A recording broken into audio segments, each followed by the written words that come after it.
P T I Khyber Pakhtunkhwa کے senators اور سابق ارکان اسمبلی نے انتقامی کارروائیاں روکنے کے لیے چیف سیکریٹری، آئی جی، ڈپٹی کمشنر اور ڈائریکٹر اینٹی کرپشن کو خط لکھ دیا۔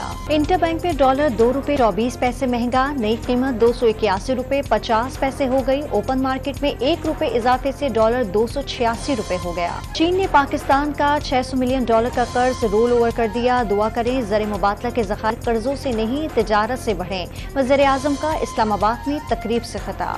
لاہور میں لیسکو صارفین کے لیے بجلی کے میٹر کی قیمت میں اضافہ، سنگل فیس کا 4000 سے بڑھا کر 7400 اور 3 فیس کی قیمت 15000 سے بڑھا کر 33500 روپے کر دی گئی۔ پرویز خٹک کی پی ٹی آئی پارلیمنٹیرینز بنتے ہی ٹوٹ پھوٹ کا شکار، سابق ڈپٹی اسپیکر خیبر پختونخوا سمیت 10 ارکان اسمبلی نے پارٹی میں شمولیت کی تردید کر دی۔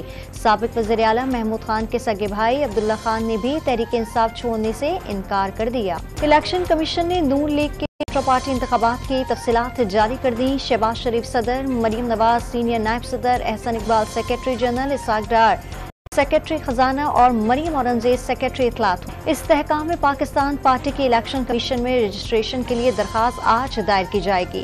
جہانگیر ترین چیئرمین اور علیم خان صدر ہوں گے۔ پشاور ہائی کورٹ نے پی ٹی آئی رہنما علی محمد خان کو 25 جولائی تک کسی بھی مقدمے میں گرفتار کرنے سے روک دیا۔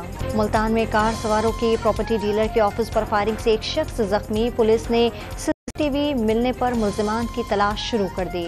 بال ٹیسٹ کے شکیل سعود کی شاندار سنچری سے پاکستان کی میچ میں گرفت مضبوط ہو گئی، پہلی اننگز میں سری لنکا پر برتری حاصل کر لی۔